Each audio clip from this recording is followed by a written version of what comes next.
Good afternoon, everyone. This is Jeremy with Legacy Floors. I'm here in sunny southeastern Michigan today, just relaxing. I just wanted to quickly address a video that's out there that came out criticizing my video that Sal DiBlasi actually posted on his page about the failures that can happen in tile assemblies because of the lack of thin set coverage underneath the board, or lack of thin set at all.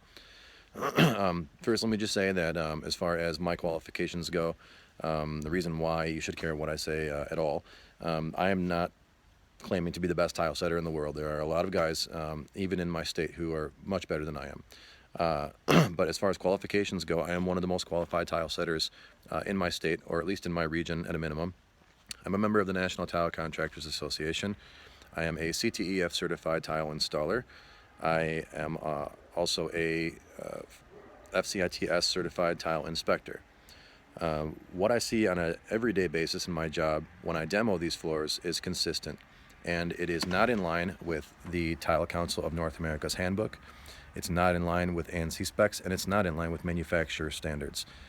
Manufacturers of thin sets and manufacturers of the underlayment companies work together, obviously, under those guidelines to come up with what is considered best practice for installation of their products.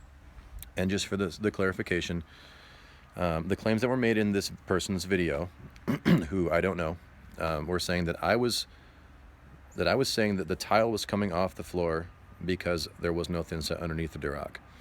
You can see in my video that I clearly said there are several problems with the floor. One problem with the floor was that there was no thin set coverage on the back of the tile.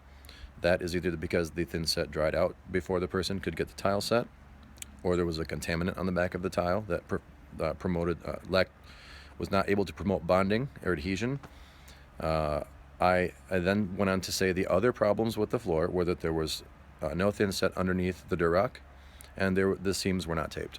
Those were the three main issues that caused that floor to fail. I see that over and over and over again, and I've heard it time and time again where guys say you don't need thin set underneath the backer board as long as you have enough screws. This person was also claiming that referring to gluing and screwing. I don't glue anything. Gluing and screwing is not an approved method either. What the manufacturers of the Duroc and Wonderboard and HardieBacker say right in their instructions, I think it's step number 3 or 4. Thin set is required underneath these boards with a 1/4 inch usually, or 3/8 inch notch trowel, depending on the manufacturer. Then it is screwed or nailed. In addition to that, they have reasons why. It has to do with the support of the board itself, giving it structural strength. And I will say that the claim this person made, it was a shame, he said in his video, to take a perfectly pristine plywood floor and smear thin set all over it or glue all over it, so that the person who has to come out and take that floor out in 5 years will be charging the person more because it's more difficult to get up. I don't really think I need to address the logic of that specifically, but I'll tell you that in my trade and in my business practice, I get my clients and my customers because they know that I'm going to install their floors with the intent of it lasting forever. I'm not at all concerned about what the next guy's problems are removing my floor. I don't want to be that guy.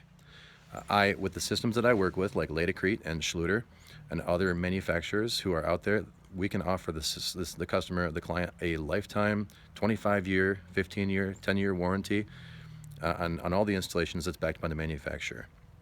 I'm never concerned about what the next person's issue is demoing my floor. It's meant to stay there, and it shouldn't be 5 years. That's a very short time. It's a strange thing to promote going against the manufacturer's written instructions so that the floor can be more easily taken up by the next person. I will say also that as an inspector, my job is to find the cause of a floor failure when it happens.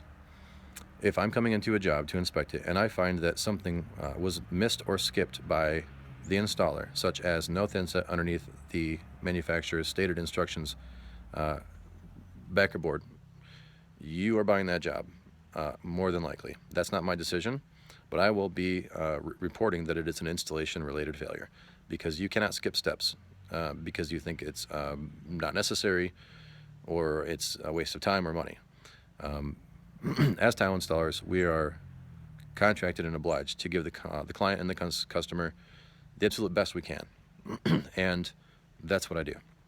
So basically, in conclusion, I'll link my video to the bottom here of this video, and please hit subscribe. I'm trying not to put you to sleep here, but if you subscribe to my page, I don't have a ton on there now, but I'm uploading videos here and there, and the link to Sal's page is probably on there somewhere as well. But stay put and see what happens. I just wanted to clear up the air. So have a great day. Enjoy the sunshine.